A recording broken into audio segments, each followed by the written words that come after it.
The year is 1340, a time of great tension between two powerful kingdoms. The winds of the North Sea carried whispers of impending conflict. England, under the ambitious King Edward III, laid claim to the French throne, a challenge that would not go unanswered. France, confident in its naval strength, prepared to defend its honor and its coastline. The English Channel, a vital artery of trade and military passage, was to become the stage for a monumental confrontation. For years, French ships had raided English coastal towns, sowing fear and disruption. The port of Southampton had been left a smoldering ruin in one such audacious attack. Portsmouth, too, had felt the sting of French naval aggression. These raids were not merely opportunistic. They were a calculated strategy to demoralize the English and cripple their maritime capabilities. The great English ship, the cog Christopher, a vessel of immense pride, had been captured in a previous engagement. Its sister ship, the Edward, had also fallen into French hands, a deep insult to the English crown. King Edward III, a monarch of fierce determination, vowed to put an end to the French menace.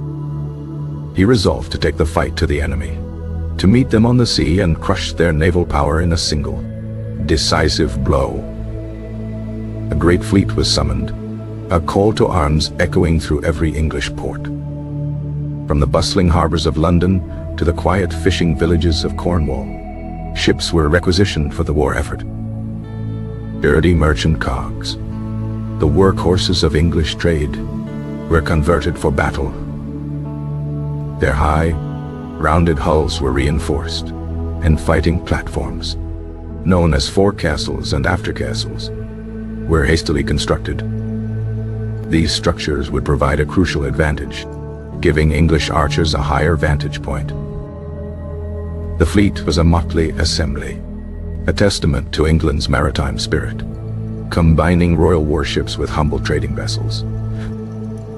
In total, around 200 ships gathered, their masts a dense forest against the sky. Each vessel was packed with soldiers, a mix of seasoned men-at-arms, and the formidable English longbowmen. The longbow, a weapon of devastating power and range, was to be England's trump card. Meanwhile, the French had assembled their own mighty armada. Their fleet was even larger than England's, numbering over 230 ships. It was a formidable force, including a contingent of hired Genoese galleys, famed for their speed and maneuverability. The French commanders, Hugues Cuiret and Nicolas Béhuchet, were confident in their numerical superiority. They chose a defensive strategy, believing they could create an unbreakable barrier. Their plan was to block the Zwin estuary, the channel leading to the port of Sluys in Flanders. The French ships were arranged in 3 dense lines, chained together from bow to stern.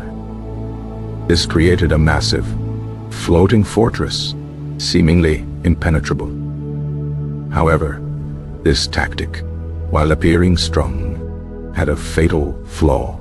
It rendered the fleet almost completely immobile. The ships were a stationary target, unable to adapt or maneuver in the face of an attack.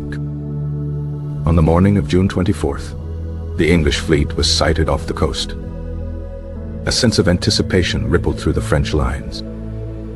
The sun was high in the sky, its brilliant light glinting off the waves and the polished steel of armor. King Edward, aboard his flagship, the Thomas, assessed the situation with a keen tactical eye. He noted the position of the French fleet and the direction of the wind and sun. He saw the French were positioned with the sun in their eyes, a critical disadvantage for their crossbowmen. The wind, too, favored the English, allowing them to approach at a controlled speed. Edward ordered his fleet to hold back initially, a feint to lull the French into a false sense of security. The English ships tacked away from the coast, appearing as if they were retreating. This maneuver further solidified the French belief in the strength of their static defense. Then, with the tide turning in his favor, Edward gave the signal to attack. The English fleet turned as one, their sails catching the strong northeasterly wind. They bore down on the French lines, the sun at their backs, a golden halo around their formidable silhouettes. The attack began around the time of the high tide. In the late afternoon, the English ships, with their superior maneuverability, did not attack the French line head-on. Instead, they focused their assault on the flanks of the French formation. Leading English ships were filled with longbowmen. As they came within range, a command was shouted across the decks. The archers drew their yew longbows, each man pulling a weight of over 100 pounds. A storm of arrows was unleashed upon the French fleet. The sky darkened with the sheer volume of projectiles. These were not ordinary arrows. They were heavy, armor-piercing butt-kin points, capable of penetrating chainmail and wooden shields. The effect on the densely packed French ships was catastrophic. The French crossbowmen, blinded by the sun, struggled to return fire effectively. Their weapons were powerful, but slow to reload, a fatal disadvantage against the rapid-firing longbows. An English longbowman could fire 10 to 12 arrows a minute, compared to a crossbowman's 2 or 3. The decks of the French ships became a scene of carnage. Soldiers and sailors fell in droves, their cries lost in the din of battle.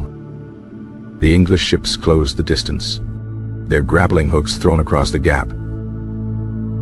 The iron hooks bit into the wooden hulls and rigging of the French vessels. Sailors pulled on the thick ropes, drawing the ships together with a groaning of timbers. The battle now transformed into a brutal, hand-to-hand struggle. It was a land battle fought upon the rolling decks of the sea. English men-at-arms, clad in steel plate and mail, swarmed across the gunwales.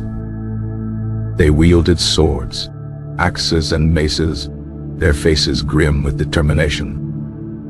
The fighting was fierce and desperate, a chaotic melee of clashing steel and desperate cries. The English systematically began to overwhelm the first line of French ships. The captured cog, Christopher, was one of the first to be retaken, a huge symbolic victory. The English flag was once again hoisted upon its mast, a sight that sent a surge of morale through the English fleet. The French, trapped and unable to maneuver, could not support their beleaguered comrades. The second and third lines of the French fleet could only watch as the first was systematically destroyed. Some French sailors, in a desperate bid to escape, jumped overboard. Their heavy armor dragged them down into the murky depths of the estuary. The water was thick with bodies and the debris of shattered ships. The Genoese galleys, positioned in the rear, managed to break free from the tangled chaos.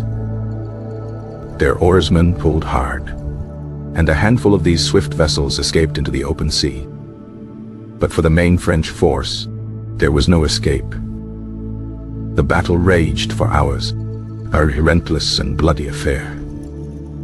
As dusk began to fall, the scale of the English victory became apparent. The French fleet was utterly shattered. Ship after ship was captured, their crews either killed or taken prisoner. The French commander, Nicolas Béhuchet, a man of law rather than a seasoned admiral, was captured. In a grim act of retribution for his previous raids, he was hanged from the yardarm of his own flagship.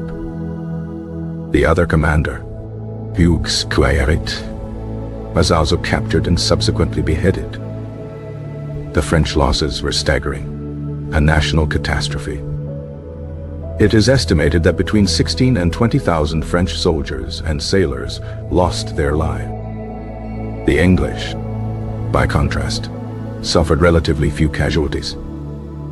The victory at Sluys was total and absolute. It was a triumph of superior tactics, technology, and leadership.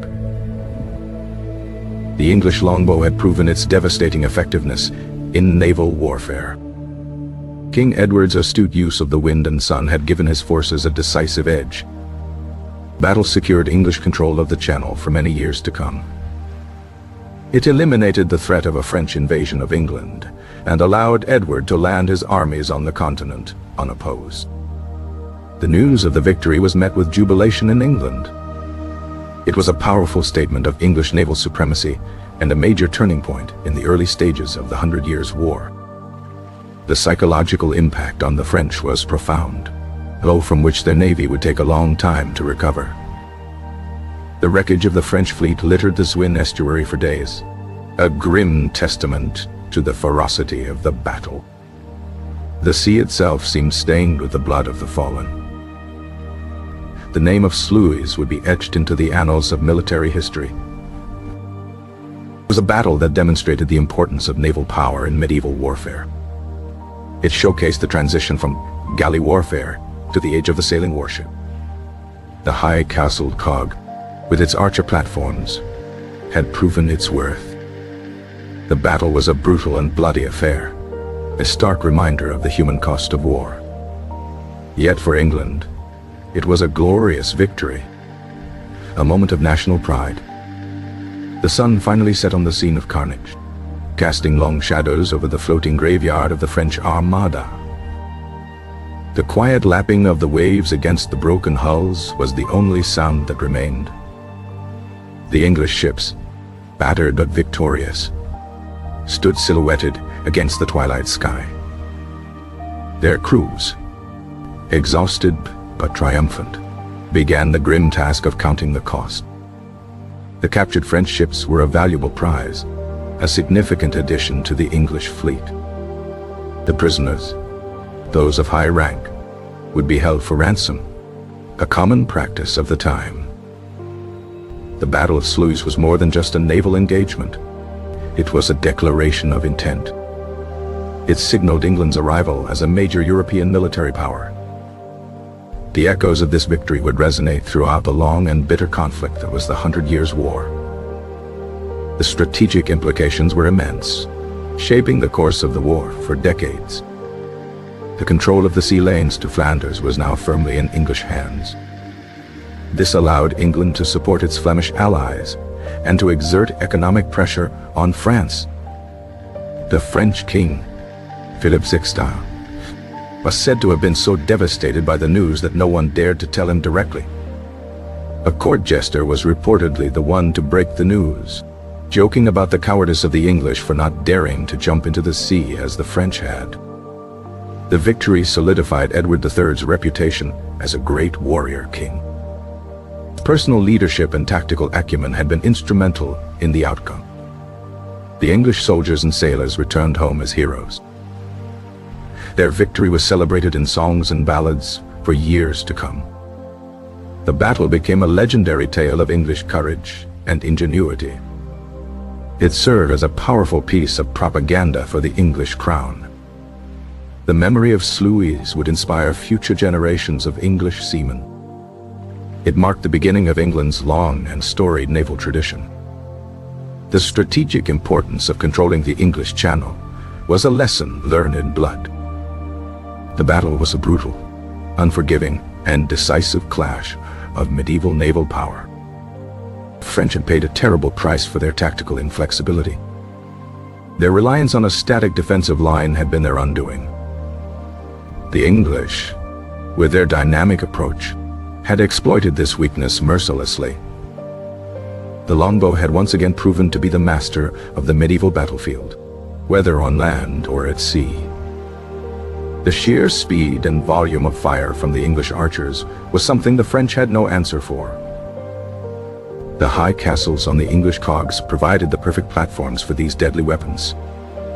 The battle was a symphony of destruction, a cacophony of splintering wood, screaming men, and the relentless hum of bowstrings.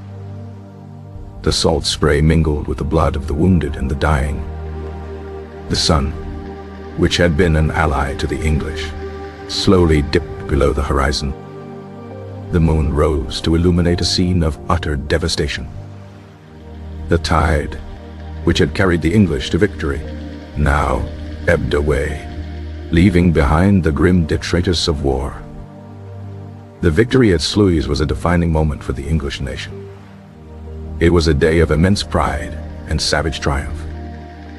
The cost had been high, but the prize was invaluable. The English Channel was now, for all intents and purposes, an English sea. The path to France was open, and the 100 Years' War would now enter a new and even more brutal phase. The ghosts of Sluys would haunt the French imagination for a generation. The English had proven that they were a force to be reckoned with, on land and at sea. The final English ship weighed anchor, its silhouette disappearing into the gathering gloom. The battle was over, but the war was far from finished. The sea, however, was now quiet, holding its secrets in the deep. The memory of the great battle would live on, a story of kings, ships, and the terrible, bloody price of victory. The waves washed the shores of Flanders, indifferent to the human drama that had unfolded upon their surface. The Swin estuary would eventually silt up, but the name of Sluys would forever be remembered. It was England's first great naval victory, a brutal and decisive blow that echoed through history. The sun had set on the French fleet, and the new dawn of English naval power had begun. The day was done, the victory won, and the course of a century of conflict had been irrevolted by the events of that single, bloody afternoon. The English returned not just with captured ships, but with a renewed sense of purpose and a belief in their own destiny. The French were left to mourn their dead and to ponder the scale of their defeat. The strategic balance of power in Western Europe had been dramatically shifted. The Battle of Sluys was a brutal lesson in the art of naval warfare, a lesson paid for in thousands of lives. The English longbow had conquered the waves. The age of English maritime dominance had dawned in a storm of arrows and steel. The sea had delivered a kingdom's ambition and sealed another's fate. Final tally of the dead was a grim reminder of the stakes. The victory was a cornerstone for future English campaigns in France. The English had fought with courage, skill, and a tactical brilliance that had overwhelmed their enemy. The French had been brave, but their strategy was flawed, and their commanders. The waters of the estuary slowly cleared, but the memory of the red-tinged waves would remain. The battle was a testament to the importance of adapting to the conditions of the fight. King Edward's gamble had paid off spectacularly. The English crown had secured its vital sea lanes. The war would go on, but the naval threat from France had been neutralized for a generation. The story of Sluys became a legend, a tale of David and Goliath fought on the waves. The English had faced a larger fleet and had emerged not just victorious, but utterly dominant. The sun rose the next day on a changed world. The English were masters of the sea. The French were a nation in mourning, their pride deeply wounded. The 100 Years' War would see many more battles, but few as decisive as the one fought at Sluys. The English had secured their path to glory, a path that would lead them deep into the heart of France. The victory was a foundation upon which an empire would one day be built. The sea had been conquered, and with it, the future of England seemed brighter than ever before. The final chapter of the Battle of Sluys was written in the blood of thousands, a grim but glorious entry in the book of English history. The waves of the North Sea continued their eternal rhythm, the silent witnesses to a kingdom's triumph. The battle was a brutal, bloody, and ultimately decisive victory that would shape the course of European history for a century to come. The English had arrived,